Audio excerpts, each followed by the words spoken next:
siapa? Tasya. Pipit kan Pipit. Tasya ih kagak bisa. Udah lagi profesi. Bagaimana? Istirahat kalau doa.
Untuk pertemuan kali ini kita akan membahas mata pelajaran akidah akhlak. Akidah akhlak. Sudah ada yang tahu akidah akhlak? Tahu. Akidah dan akhlak. Akidah dan akhlak. Nah, materi pokoknya yang sekarang kita akan bahas tentang akhlak. Oke, semuanya buka buku tulis, pulpen, pensil, buka, sediakan.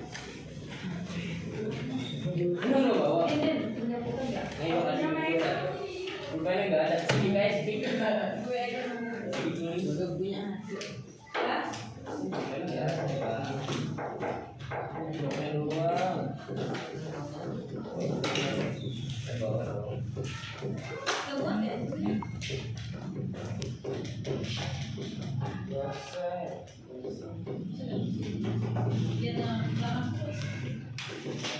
Oke, pertama akhlak. Siapa udah pernah dengar akhlak tuh apa? Akhlak tuh Perilaku. Terus adab. Terus apa lagi? Apa Melisya? Kira-kira apa akhlak tuh kayak gimana gitu? Gak tau, gue punya akhlak. Gak punya akhlak berarti gak punya apa? Punya adab. Gak punya. Terus apa lagi? Selain adab, perilaku, sopan santun. Apa lagi? Oke nak. Oke. Nah tadi sebetulnya benar akhlak itu adab, perilaku. Ya pembahasan nih, kita mulai pembahasan. Pembahasan kita ada 4 macam. Yang pertama ada pengertian akhlak, dalil tentang akhlak, macam-macam akhlak, dan metode peningkatan kualitas akhlak. Kira aja bukunya mana? Ada di sana. Ada pulpen. Wah, jangan alasan. Ayo ditulis Bu. Pelan-pelan ditulis Mas. Tulis. Apa ditulis? Nah, yang pertama pengertian akhlak. Apa itu akhlak? Akhlak berasal dari bahasa Arab yang berarti al-khuluq. Apa? Al-khuluq. Bukan bukan. Al-khuluq yang berarti tabiat, perangai, tingkah laku,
pengertian akhlak menurut bahasa. Bahasa itu singkat ya kan? Taat, ramai, tawaf, kebiasaan dan kelakuan. Ingat? Oh itu catat aja biar cepet. Oke, nanti ada pertanyaan dari saya. Kemudian akhlak menurut istilah ialah sifat yang tertanam di dalam diri seorang manusia.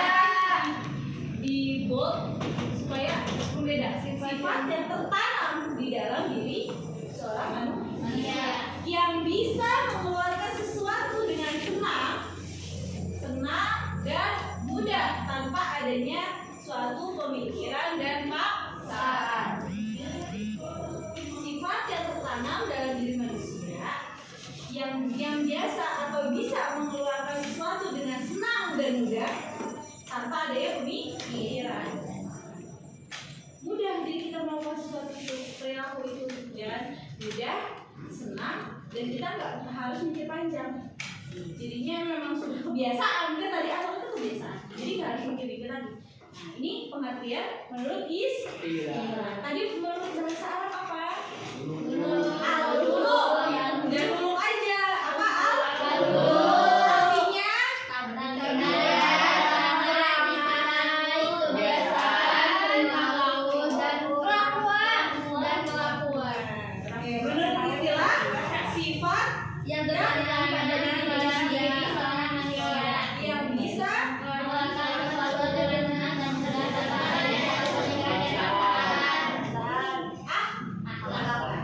kemudian pengertian akhlak menurut beberapa ahli. Jadi beberapa para ulama tuh ada beberapa yang mengartikan tentang akhlak. Tapi saya ambil dua aja. Yang pertama dari Ibnu Maskawai dan Abu Hamid Al-Ghazali. Yang pertama menurut Ibnu Maskawai, akhlak itu sifat yang tertanam dalam jiwa seseorang yang mendorongnya untuk melakukan perbuatan tanpa memerlukan pemikiran dan pertimbangan. Maksudnya sama ya kayak tadi, cuma bahasanya berbeda, tapi maksudnya sama. Sifat yang tertanam, ya kan, yang mendorong untuk melakukan perbuatan tanpa memerlukan pemikiran dan pertimbangan, gitu. Jadi memang udah kebiasaan, jadi nggak harus mikir dia melakukan itu, kan gitu kan. Kemudian yang kedua menurut Abu Hamid Al-Ghazali, yaitu sifat yang terpatri, sama kan, terpatri, tertanam sama dalam jiwa manusia yang darinya terlahir perbuatan-perbuatan yang dilakukan dengan senang dan mudah tanpa memikirkan dirinya serta tanpa adanya renungan terlebih dahulu. Sebenarnya maksudnya sama antara ini Ibnu Maskawai dan Abu Hamid Al-Ghazali, yaitu perbuatan atau sifat yang sudah terpatri, yang sudah tertanam di dalam diri manusia, ya, yang mendorong atau yang menghasilkan perbuatan-perbuatan yang mudah dan senang dilakukan oleh seorang tersebut tanpa memikirkan terlebih dahulu. Nah itu kira-kira kayak gimana sih yang disebut dengan akhlak gitu kan? Gimana sih kan ada pertanyaannya? Nah, akhlak bisa disebut dengan akhlak, perbuatan yang bisa disebut dengan akhlak ini memiliki syarat-syarat. Jadi nggak semuanya itu perilaku tingkah laku kita disebut dengan akhlak, bisa disebut dengan akhlak. Tapi harus termasuk dalam syarat-syarat ini. Yang pertama, perbuatan itu angka kakinya jangan di atas. Nah, syarat yang pertama. Syarat yang pertama yaitu perbuatan itu dilakukan berulang-ulang. Contohnya apa? Menolong. Diulang-ulang gitu, setiap ada orang yang jatuh kita tolong.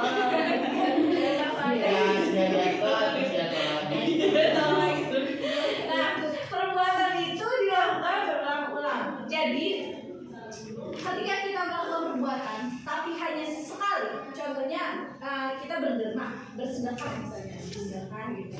Sedekah pengamen, misalnya contoh yang gampang itu pengamen gitu kan. Mau nggak ada pengemis, kita hanya memberikan uang sesekali aja ke para pengamen-pengemis gitu kan. Nah, kalau hanya sesekali itu belum bisa dikatakan dengan akhlak.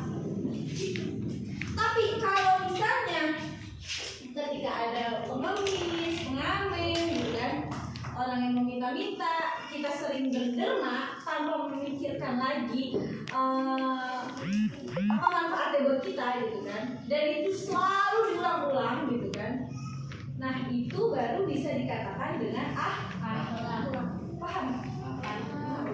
Ya, jadi bedanya gitu. Kalau dilakukan berulang-ulang itu disebut dengan akhlak. Walaupun itu hal yang baik, bisa sedekah baik. Tapi kalau hanya sekali itu belum bisa disebut dengan akhlak. Tapi kalau sering dilakukan berulang-ulang, nah itu baru bisa disebut dengan akhlak.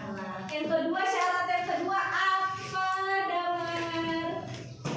Perbuatan timbul dengan mudah tanpa dipikirkan. Nah, perbuatan timbul dengan mudah tanpa memikirkan. Misalnya ada pengemis nih, ada yang minta-minta, kita mikir dulu nih, saya tinggal 5.000, ntar dikasih 2.000, ntar cukup ya buat jajan misalnya. Ya kan dipikirin terus, jadi lama dia udah nungguin gitu kan. Nah, tahu-taunya enggak kasih. Nah, kalau awak itu enggak begitu. Jadi memang sudah kebiasaan, jadi udah gak dibikin lagi. Ada yang minta kasih, walaupun kita punya duit 5.000 gitu. Kalau udah kebiasaan ngasih gitu kan, walaupun 2.000 kita ngasih, biarin. Kalau bisa tinggal 3.000 gitu kan. Nah itu akhlak. Itu jangan dipikirin gimana ya nanti ya, ntar nggak bisa pulang, nggak bisa jajan nih. Nah banyak pemikiran kayak gitu. Nah itu belum bisa dijadikan atau dikatakan sebagai akhlak. Kemudian lanjut yang kedua, yaitu dalil tentang akhlak. Dalil tentang akhlak. Dalil itu landasan. Jadi apapun itu harus punya landasan sebagai penguat. Contohnya misalnya Fatimah kasih info ke Asia misalnya, kasih info ke Asia besok tuh libur tahu, katanya gitu, nggak masuk sekolah. Terus kata Asia gini, kata siapa?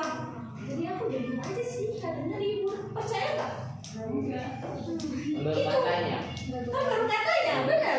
Karena belum ada dasar, belum ada penguat. Kalau misalnya Fatimah ngomongnya gini, Asia besok kata Bu Muti nggak masuk, gitu. Karena ada ini. Baru Asia percaya.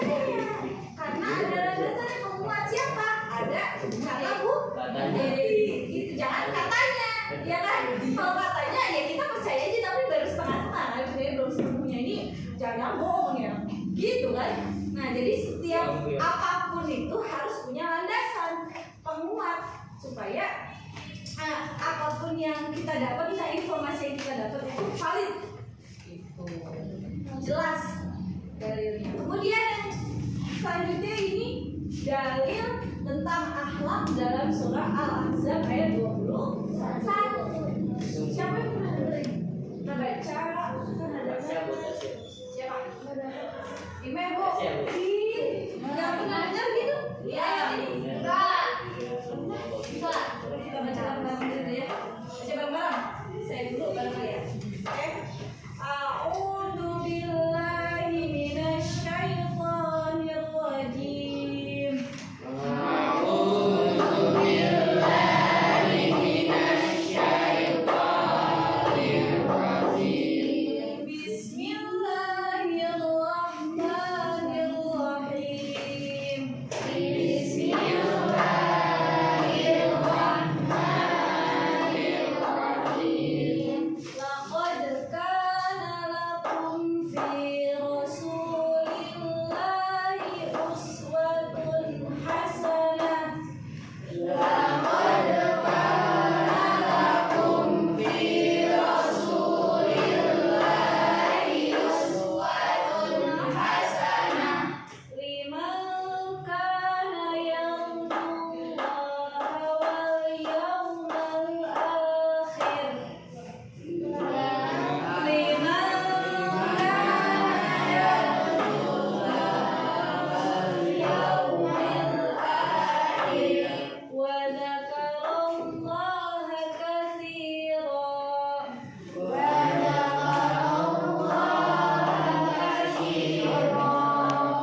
telah ada pada diri Rasulullah bagi kalian contoh yang baik bagi orang-orang yang mengharap pertemuan dengan Allah dan hari akhir dan mengingat Allah dengan zikir yang banyak. Ini disebutkan contoh atau teladan kita sebagai umat muslim di Asia Syariah, yaitu Rasulullah. Jangan jauh-jauh, udah Rasulullah aja. Kalau kita mau tahu akhlak yang baik mana akhlak yang nggak baik, ini dari ya, ini udah jelas kan? Ya, landasannya siapa yang menjadi panutan kita, yang jadi tauladan kita ya? Rasulullah. Kemudian itu ada ditanya dalil tentang akhlak. Ada pada surah Al-Ahzab ayat 21. Ingat-ingat tuh. Ya, surah apa? Al-Ahzab ayat 21. Surah apa, Raja? Ya? Ayat 21. Nah, tadi dalil Al-Qur'annya sekarang dari hadisnya, yaitu yang diriwayatkan oleh Al-Hakim. Innama bu'itsu liutamima makarimal akhlak. Apa itu? Kita sering apa ini? Innama bu'itsu liutamima makarimal akhlak. Sungguh aku diutus menjadi rasul tidak lain adalah untuk menyempurnakan akhlak yang mulia. Jelas ya? Siapa yang diutus? Rasul. Siapa teladan kita? Rasul. Siapa panutan kita? Rasul. Paham? Oke. Tadi ulang lagi pengertian akhlak menurut bahasa Erlangga. Apa? Akhlak menurut bahasa. Paling depan juga. Ayo. Apa itu? Dia. Apa? Pengertian akhlak menurut bahasa yaitu artinya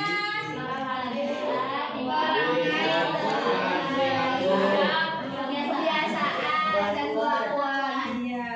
Menurut istilah sifat yang tertanam dari manusia. Terus yang menjadi kebiasaan yang menghasilkan perbuatan yang mudah dan tanpa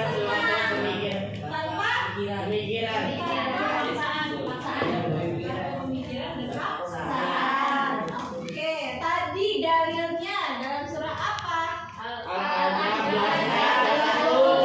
Terus dikatakan itu akhlak. Katanya syaratnya ada dua. Yang pertama itu apa? Kemudian yang kedua tidak perbuatan timbul dengan mudah tanpa dipikirkan. Nyatet ya? Oh iya, ada macam-macam akhlak. Apa aja nih? Akhlaknya ada dua. Akhlak wadiyah dan akhlak Islam. Kalau akhlak Islamiyah, akhlak wadiyah adalah norma yang mengajarkan kepada manusia dengan berpedoman kepada olah pikir dan pengalaman manusia. Nah, jadi ini tuh hanya terpacu pada pemikiran kita. Misalnya mencuri, menurut kita baik apa buruk? Ya kan? Usilin teman, baik bu. Terus berbohong,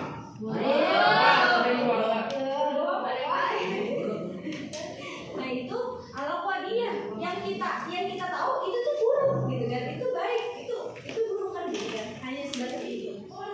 Tapi kalau akhlak Islamiyah atau akhlak Islam adalah akhlak yang mengajarkan kepada manusia dengan mengambil tuntunan yang telah diberikan Allah dan Rasulullah dalam Al-Quran dan hadis. Jadi ada landasannya. Ketika kita berbohong apa landasannya? Ketika kita membentak orang tua apa landasannya? Kan gitu kan? Nah sanksinya ada sanksinya. Akhlak Islamnya apa? Nah, sanksinya misalnya kalau kita mencuri, sanksinya ada dari manusia, ada yang dari Allah. Kalau manusia, kalau kita mencuri ngapain? Diamin? Penjara. Ya kan? Kalau dari Allah? Siksa. artinya kan gitu. Nah itu perbedaan dari akhlak wadiyah dan akhlak Islamiyah. Jadi macam-macam akhlak ada berapa? 2. Macam akhlak ada berapa? 2.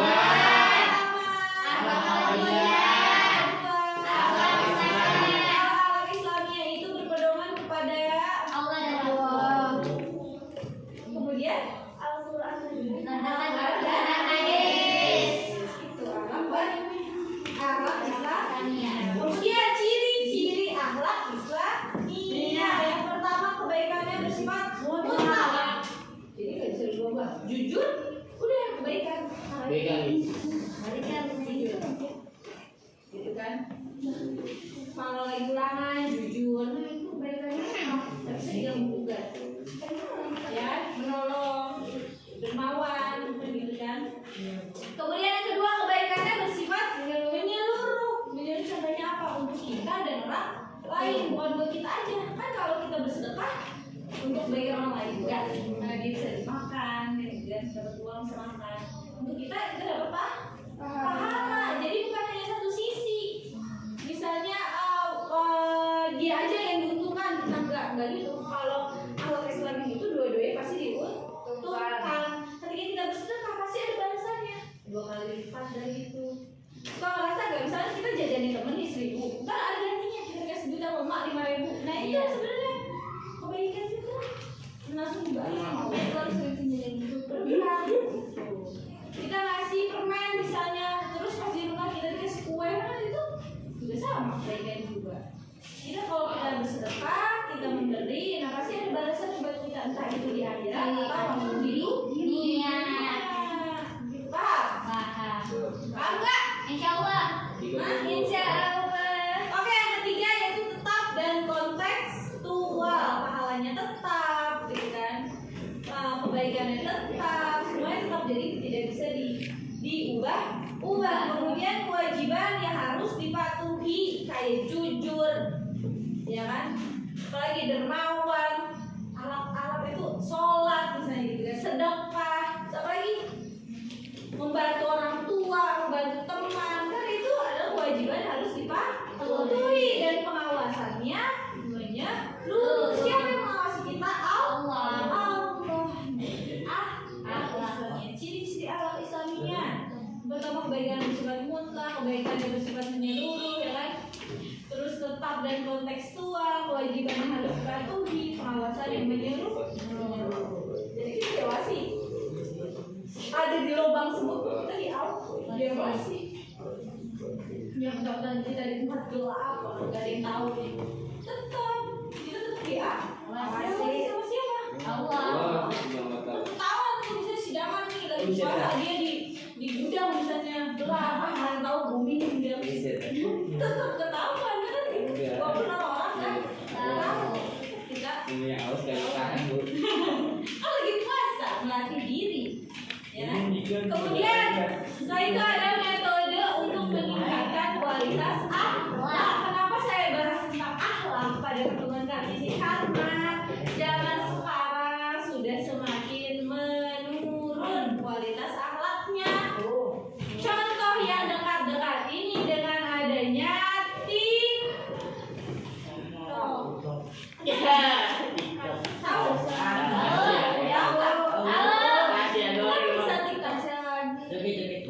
Apa namanya bumbu kaurat? Ibu kayaknya. Joget-joget depan kamera. Iya. Aduh.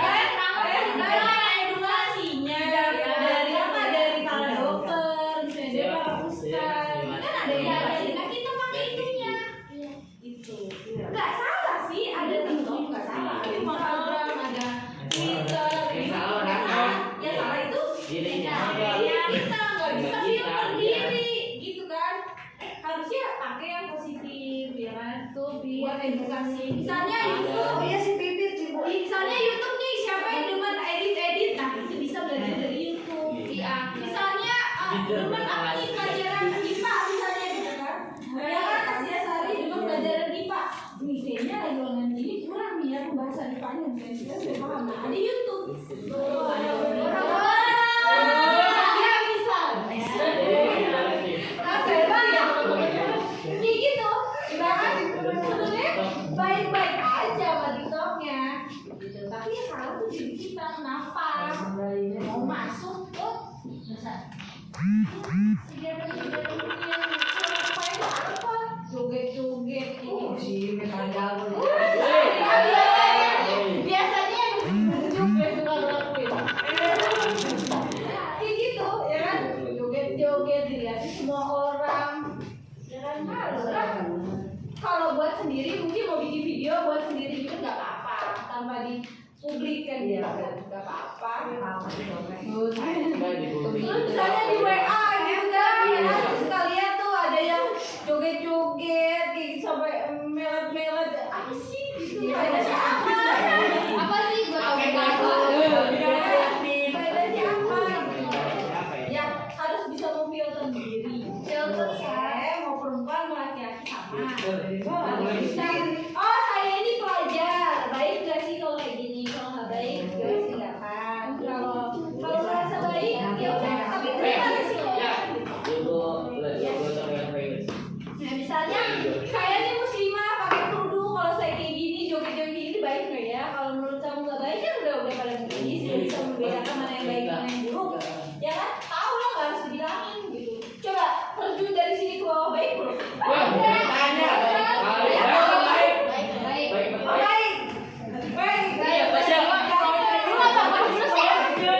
Kita udah tahu mana baik mana buruk. Kayak gitu juga harus tahu. Jangan udah santai aja. Ya. Itu jadi dosa jariah. Ingat bukan amal jariah aja yang ada, dosa jariah pun ada. Ya. Ingat. Saya kita nggak boleh tinggi di atas orang deh. Jadi dosa jariah. Joget-joget apa lagi? Ya. Harus tahu malu. Ya gitu. Oke, metode untuk meningkatkan kualitas akhlak. Yang pertama melalui perumpamaan. Misalnya ada dalam surah Al-Hajj ayat 73. Nah, apa tuh bunyinya? Jadi kata Allah, berhala-berhala itu tidak bisa membuat lalat. Artinya apa? Berhala-berhala tidak bisa membuat lalat. Lalat. Artinya apa dari kata-kata itu? Dari firman itu artinya apa? Maksud tujuannya itu ada mulai mikir. Itu berhala-berhala tidak bisa menciptakan lalat. Nggak bisa. Nggak bisa. Nggak tahu. Kan macam itu. Nggak bisa ngabulin doanya mungkin. Iya itu maksudnya. Sedangkan zaman dulu pada zaman jahiliyah patung itu berhala itu bisa. Bang, sedangkan kata Allah juga berhala aja nggak bisa menciptakan alat yang sekecil itu, apalagi menciptakan manusia. Itu maksudnya. Apalagi mengabulkan segala keinginan kita yang nggak bisa lah. Gitu. Kan itu sebuah perumpamaan. Kemudian melalui keteladanan. Teladan kita tadi siapa? Rasul. Kita sebagai umat Islam, teladan kita adalah Rasul. Tapi di ruang lingkup yang paling kecil ya, Angga ya. Di ruang lingkup yang paling kecil nih, teladan kita misalnya di sekolah itu siapa? Guru. Ya, kalau di rumah Orang tua. Gitu. Kalau di sekolah guru, di rumah orang tua yang harus jadi teladan. Misalnya kamu punya adik kamu itu jadi contoh buat adik kamu. Kakaknya misalnya tukang bohong, tukang bentak mamahnya misalnya. Ya adiknya itu ikutin kan gitu. Misalnya kakaknya aja nggak menghargai adik, yang menyuruh aja contoh kakak. Jadi adiknya begitu ke kakaknya karena dia pikir oh kakak begitu kalau adiknya gitu. Nah, harus jadi teladan pun jadi teladan untuk diri sendiri. Paham? Insya Allah. Kemudian yang ketiga ada melalui pelatihan dan pengamalan. Segala sesuatu itu sholat misalnya, paksakan dulu kan orang tua misalnya. Dulu sholat sampai cemberut kayak sebenarnya gedebak-gedebuk kayak sholat gitu kan. Ya walaupun males, siapa yang begitu apa sholat isya kan? Ayah, udah ayah, ayah, Bu. sholat subuh deh. Yang males banget kadang-kadang tidur ya. Udah kesel gitu kan. Dia pertamanya dipaksa. Tapi lama-lama jadi kebiasaan. Gitu tambah dipaksa lagi udah tahu. Apalagi sekarang udah SMP udah tahu kewajiban kita itu sholat. Kebaikannya itu apa, dosanya itu bagaimana kan tahu. Nah jadi itu harus dilatih dan harus terus diamalkan. Nah itu akhlak. Jadi nggak bisa yang namanya sekali-kali kan tadi kan harus dilakukan berulang. Sekali dipaksa lama-lama kebiasaan tanpa harus dipikirkan dan jadi menghasilkan perbuatan yang mudah. Kita ada orang yang jatuh kita tolong. Jangan kalau jatuh kita tawain dulu baru Cuma lagi bisa banget itu mah. Ada videoin dulu. Jadi videoin dulu. Indonesia banget dah. Udah aneh kan? Kalau kecelakaan malah di Videoin Indonesia banget dah. iya emang parah. Parah. Kan orang mati juga baru. Baru ditolongin. Buat apa? Oke. Nah, yang terakhir yaitu melalui ibrah atau pembelajaran. Nah, dulu tuh ada cerita pada kisah Nabi Yusuf dijahati sama saudara-saudaranya yang difitnah banyak orang, tapi tetap ya teguh sama pendiriannya. Nah itu harus kita ambil hikmahnya, pembelajarannya apa, gitu kan? Contohnya misalnya di sekolah, guru misalnya cerita dulu masa lalunya bagaimana, gitu kan? Sampai dia bisa jadi guru, bisa sampai dia lulus kuliah. Kan itu ada pengalaman-pengalaman, ada hikmah-hikmah yang bisa kita ambil, bisa kita contoh. Nah saya mau jadi ibu ini, gitu. Tapi jangan jadi dia, harus lebih dari dia. Iya. Misalnya Fatimah mau jadi, saya mau kuliah nih kayak Bu ini misalnya. Jangan mau jadi Bu ini, tapi harus bisa lebih daripada Bu ini. Gitu. Itu cita-cita hikmahnya apa nih? Pembelajaran, oh ibu ini mah rajin. Nah itu kita ambil hikmahnya, pengalaman dia yang baiknya, gitu. Buang-buang yang buruk-buruknya, gitu kan?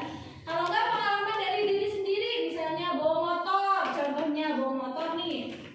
Hari pertama ada genangan air di jalan, kita nggak tahu kalau itu ada lubang, ya kan? Akhirnya kita nyemplung kan, jatuh, jeblos gitu, kan jatuh kan? Nah besok lewat lagi. Kalau dia tidak belajar dari pengalaman, maka jatuh lagi. Tapi kalau dia belajar dari pengalaman, oh ini nih pas nih, lubang. Besok lagi kan gitu. Harusnya ambil jalan yang lainnya itu belajar dari pengalaman. Entah itu pengalaman dari orang lain atau diri sendiri. Jangan mau jatuh ke lubang yang sama. Enggak, tadi gini ya. Oh, enggak maksudnya. Oh, enggak. Nah, kirain dulu lagi butuh angin gitu kan. Oke, nah ini ada pesan. Manusia yang paling baik yaitu manusia yang baik budi pekertinya dan bermanfaat bagi orang lain. Paham ya? Paham. Mungkin dimaknai manusia yang paling baik yaitu manusia yang baik budi pekertinya dan bermanfaat bagi orang lain. Misalnya dia punya ilmu misalnya Damar nih, paham? 1 tambah 1 2, tahu kan? Nah itu cuma buat diri dia doang. Nah berarti nggak bermanfaat buat orang lain. Misalnya Arido kan dia ada nyontek, Damar 1 tambah 1 berapa sih? Langsung 2, kata si Damar. Nah itu sebenarnya metode yang salah. Harusnya kalau kita mau bermanfaat dikasih tahu caranya. Nanti ditanya gurunya, ini 2 dari mana? Kan dia nggak tahu, karena cuma dikasih tahu dari si Damar. Iya, 2 dari si Damar, gitu. Nah itu, walaupun kita punya ilmu sedikit, tapi harus bermanfaat.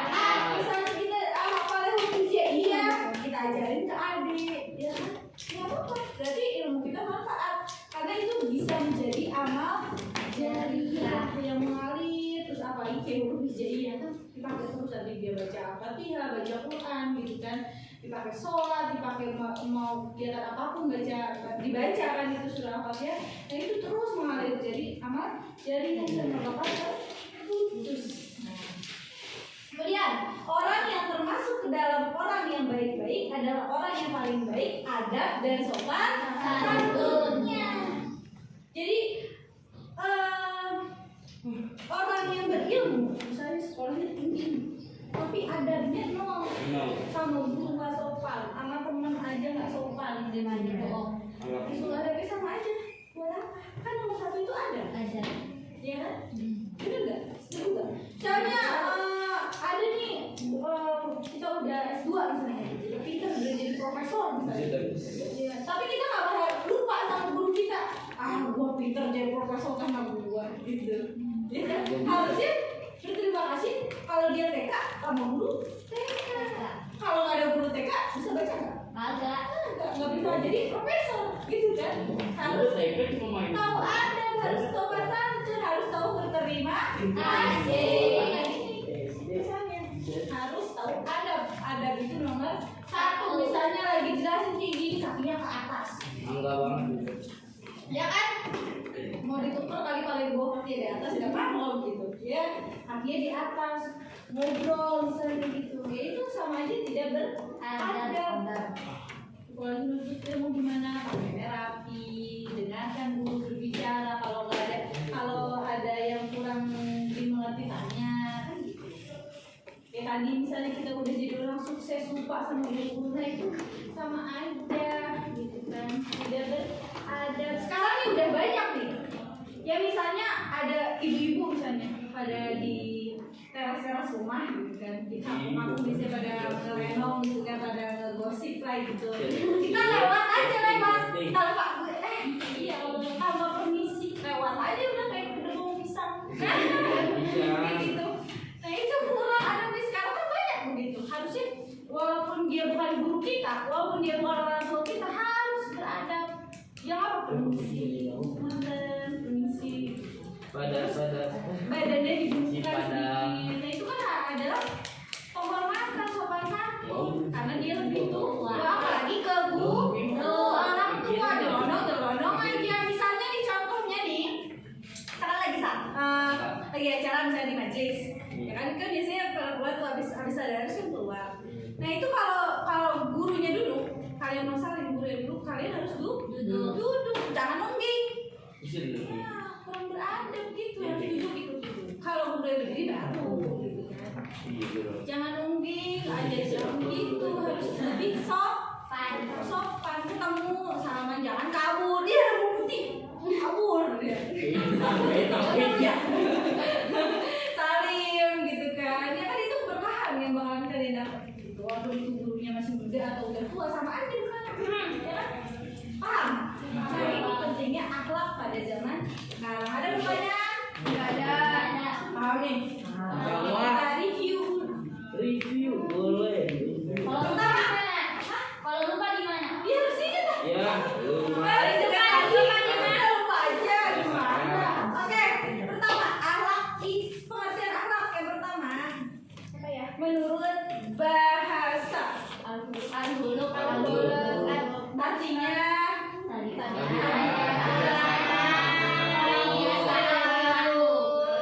kemudian menurut istilah sifat yang tertanam pada manusia.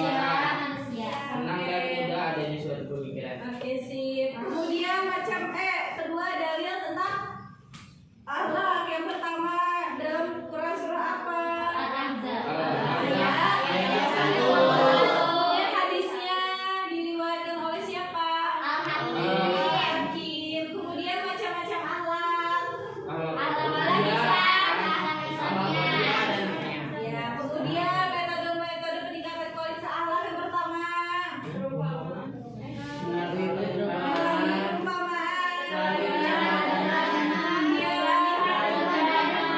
Tadi ciri-ciri akhlak.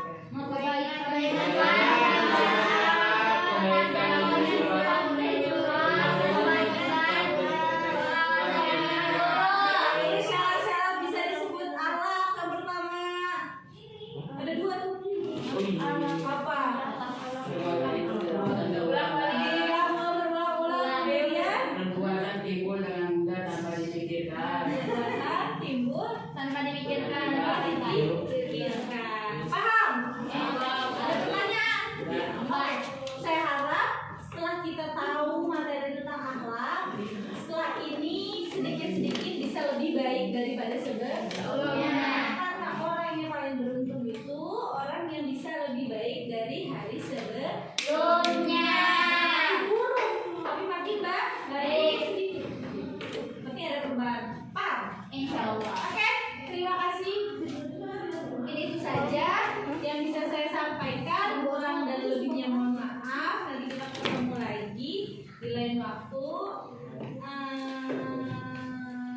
Bener gak ada pertanyaan?